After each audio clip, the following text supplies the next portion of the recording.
Les amis, bonjour et bienvenue sur l'Arena Kem où le football mérite d'être vécu.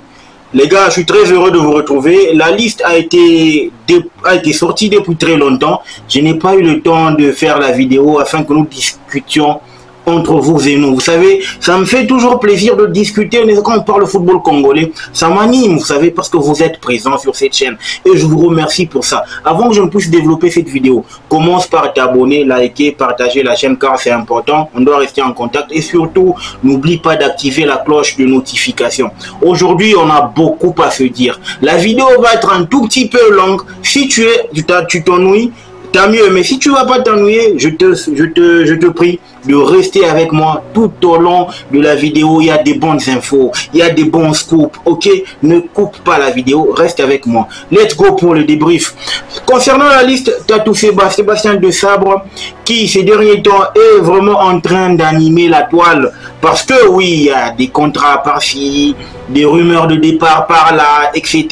En gros, le gars, il est stoïque, il n'a pas préféré répondre ou encore organiser une quelconque conférence pour pouvoir parler de sa situation. C'est là que moi je me dis que ce gars-là est hyper intelligent. Il est focus sur son boulot avec la sélection, la République démocratique du Congo. Parlant de cette dernière, il a sorti la liste pour le compte des éliminatoires CAN 2025 qui va se jouer au Maroc.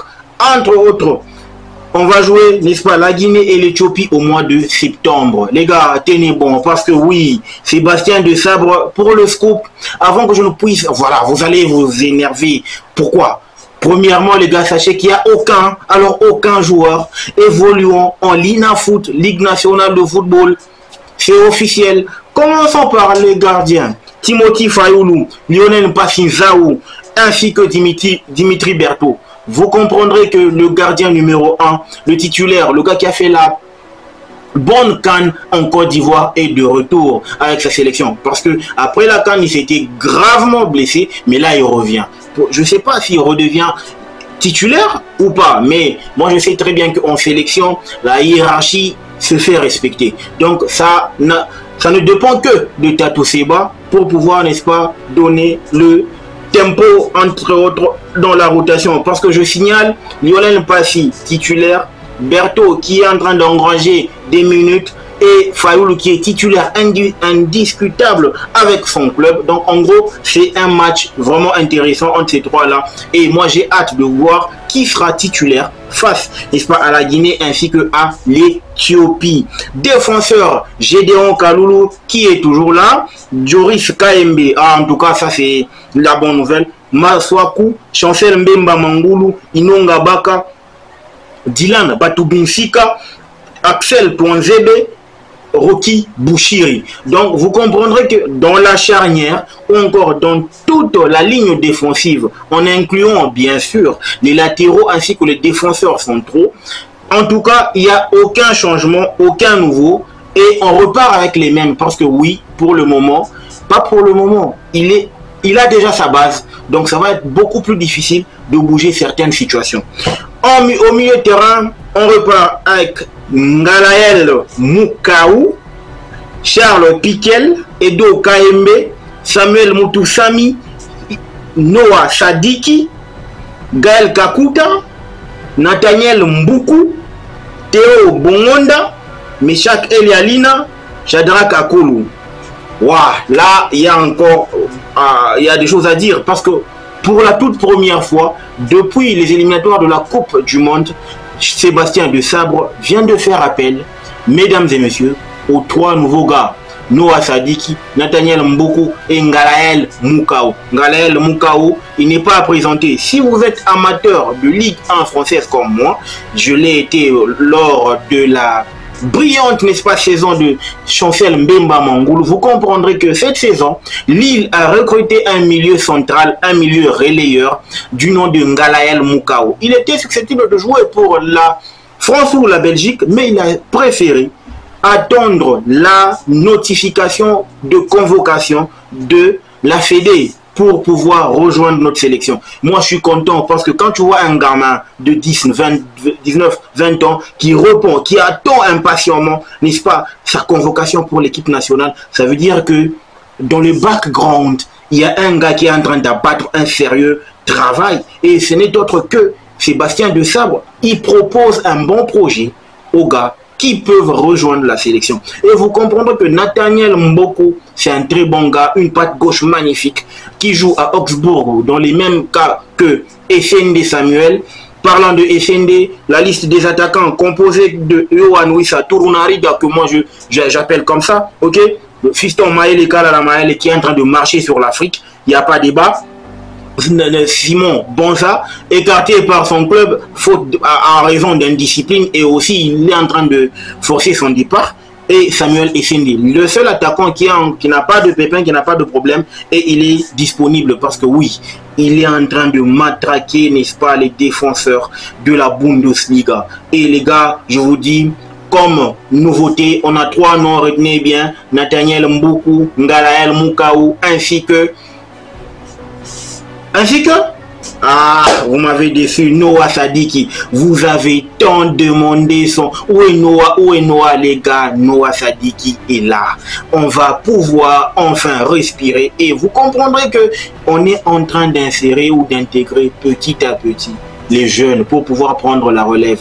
Parce que oui, Shadrack Akolo est vieillissant, mais chaque Elialina, je ne vois même pas pourquoi est-ce qu'il est appelé, parce que c'est pour moi c'est un gars qui est inconstant en sélection, et Théo Bongonda, le Messi. Donc en gros, le noyau est bon, Mention spéciale à Sébastien Desabre qui est en train d'abattre un travail impeccable. Vous m'avez demandé pourquoi. Vous vous demandez pourquoi est-ce que un certain gars du nom de Silas Katon Pavumpa n'est pas là. Eh ben, pour moi, le petit ou la petite info que j'ai, c'est que le gars est en train de payer les pots cassés. Pourquoi? Parce que lors du dernier rassemblement, il n'a pas honoré la sélection. Et vous savez très bien que pour la sélection, il n'y a pas de pardon. Tu es puni. Moi, je pense que c'est juste une punition parce qu'on ne peut pas non plus se passer les services d'un attaquant de ce standing là, tu vois. Donc en gros, pour moi, je pense juste que c'est une question de discipline ou encore de punition. Il va revenir et pour pouvoir honorer, n'est-ce pas, la sélection de fort belle manière. Sébastien Desabre, il nous a encore dit, il y a des tractations. Si vous avez regardé le match de la Juve face, n'est-ce pas, à Como lors de la première journée de la Série A, vous comprendrez qu'il y a un ailier gauche du nom de Mbangula. Voilà, un très bon ailier qui peut pallier, n'est-ce pas, qui peut faire un backup à Yohan Wissa, qui est en train de bien jouer. Je pense qu'il va intégrer la sélection, mais pour le moment, il y a, n'est-ce pas, ce bras de fer entre la Belgique ainsi que la RDC. Donc là, les gars, c'était là la sélection, n'est-ce pas, appelée par Sébastien Desabre. Pour le moment, on attend de voir ce que ça va donner, parce que oui, déjà, on va repartir sur de 85% du noyau existant. Coup de gueule pour moi. Je veux, n'est-ce pas, m'exprimer et afficher mon mécontentement à l'égard de la Fédé. Mais moi je dis, la fédération pour le coup elle nous lâche. Vous savez très bien qu'on a un gars, Sébastien Desabre, c'est un gars qui a l'amour du pays. Au-delà de l'argent, au-delà, n'est-ce pas, du plan financier, Sébastien Desabre, il a affiché un amour inconditionnel pour notre pays, notre sélection. Il ne demande pas plus, il n'est pas exigeant, il est là, calme et focus sur son travail. Mais payez-lui! Comment est-ce que vous pouvez permettre à ce qu'on puisse avoir mal aux oreilles à avoir à lire, ou mal aux oreilles, aux yeux, à lire à tout moment des scoops genre Sébastien Desabre sollicité par l'USM Alger, il n'est pas là, on n'a pas payé, etc. Il est en train de vivre dans des conditions précaires. Non mais les gars, on est en 2024, monsieur le président de la Fédé. On est en 2024, régler la situation, qu'on puisse avoir notre papa tranquille. Il est en train de nous donner une sélection. Vous savez qu'on est là, on tient notre Hervé Renard avec la sélection de la Zambie 2012. Avec de la bonne organisation, le gars il peut nous ramener la CAN. Le gars peut nous ramener la CAN. Donc monsieur le président de la Fédé, s'il vous plaît, monsieur, réglez cette situation contractuelle et laissez notre Tatousiba en paix. On a besoin de le voir. On a besoin qu'il puisse commencer à convaincre certains binationaux. Surtout que il y a un bon projet, monsieur le président de la Fédé. S'il vous plaît, un peu de fair play. Payer le gars et on peut continuer le travail. Ça vous plaît pas? Ça vous va? Voilà, moi en gros, c'était ça le coup de gueule en mode fair play, vous savez, fair play. On tourne, on rigole, La bonne blague, la bonne humeur, c'est ça l'objectif de la chaîne. On n'est pas là pour insulter les autorités. On est là juste pour recadrer, mais avec fair play, les amis. Donc, du coup, les gars, c'était ça le scoop de l'année. Pas le scoop de l'année, le scoop de la journée. Parce que oui, au moment où je suis en train de vous parler, Meshak Elialina est blessé. Ça va faire plaisir aux uns et mal aux autres, mais je pense qu'on a de quoi le remplacer valablement. Parce que oui, le rassemblement interviendra à partir de la semaine prochaine. Donc en gros, c'est ça. La Linafoot, la Ligue nationale de football, a un nouveau sponsor. Les amis, il fallait qu'on en parle. Pourquoi? Parce que la semaine ou encore l'édition précédente, c'est vrai, la Linafoot a eu le droit de nous offrir, n'est-ce pas, un spectacle avec son sponsor lors de la phase des playoffs. Parce que durant toute la phase classique, on a joué sans sponsor. Et même avec sponsor, on ne sait pas ce que a gagné, combien a gagné le récent champion de l'édition précédente de la Linafoot. Mais je crois que cette fois c'est la bonne. La Linafoot c'est, n'est-ce pas, taper un sponsor d'entrée de jeu dès le début de la saison, et ça augure quelque chose de bon. Parce que oui, mais moi ce que je veux savoir, quand le sponsor est là, il vient, et je pense qu'il est en train de voir ce qui se passe à sous d'autres cieux. Vous savez ce qui s'est passé entre DAZN, Canal+, et la Ligue 1 pour pouvoir, n'est-ce pas, le droit télé, etc.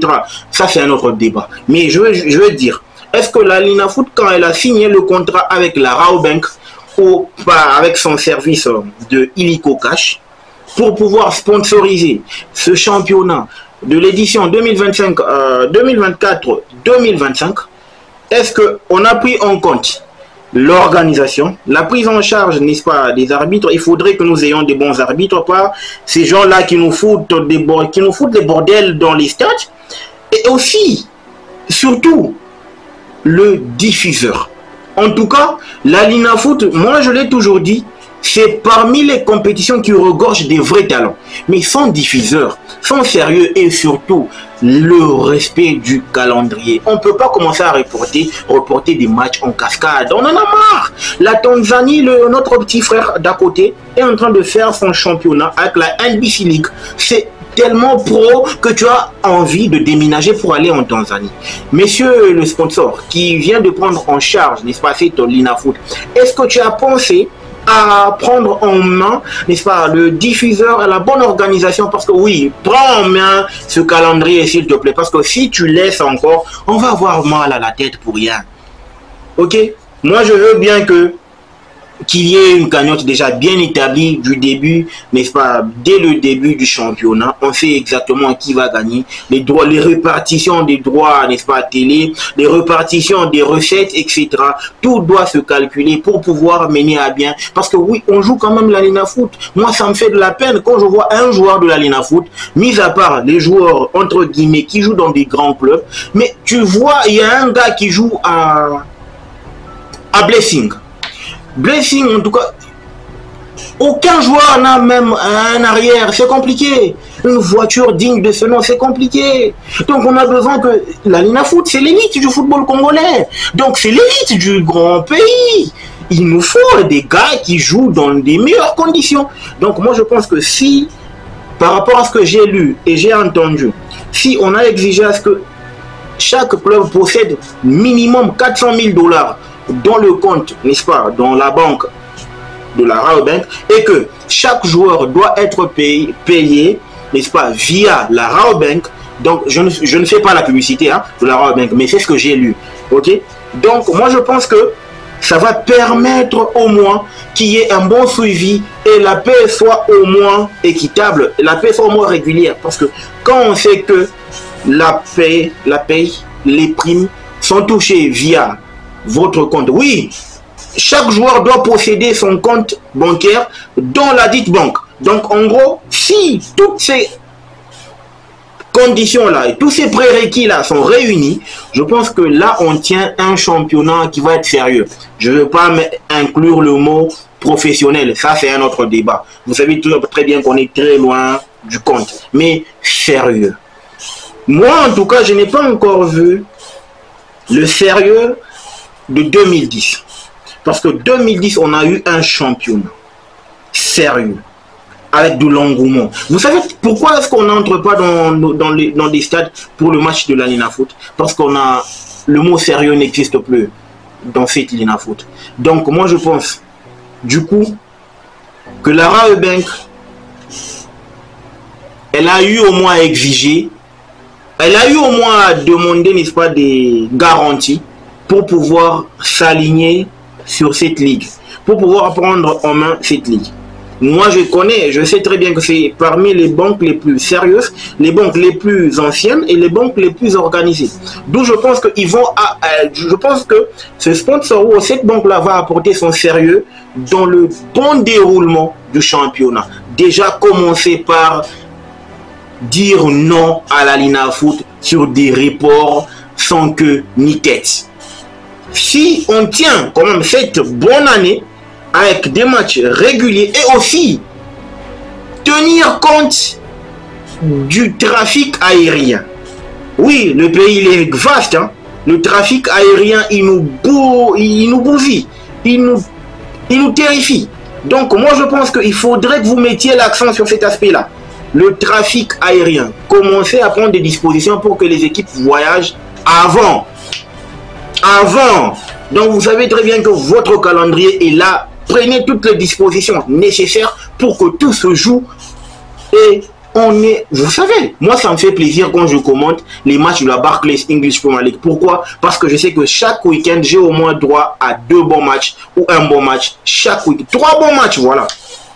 Pourquoi ne pas avoir ce genre de culture dans cette Lina Foot? Les gars, moi je vous assure que moi je sais que la sérieuxité que met cette banque dans son business, je pense que si elle ramène ça dans le championnat, je vous garantis, tous les débriefs sur débriefs, tous les matchs de Mazembe sur cette chaîne en Lina Foot. Parce que oui, peut-être qu'on aura droit à suivre un match de Mazembe à l'extérieur de la ville de Lubumbashi, Kisangani, Kindu, etc., Kalemi, avec un diffuseur digne de ce nom.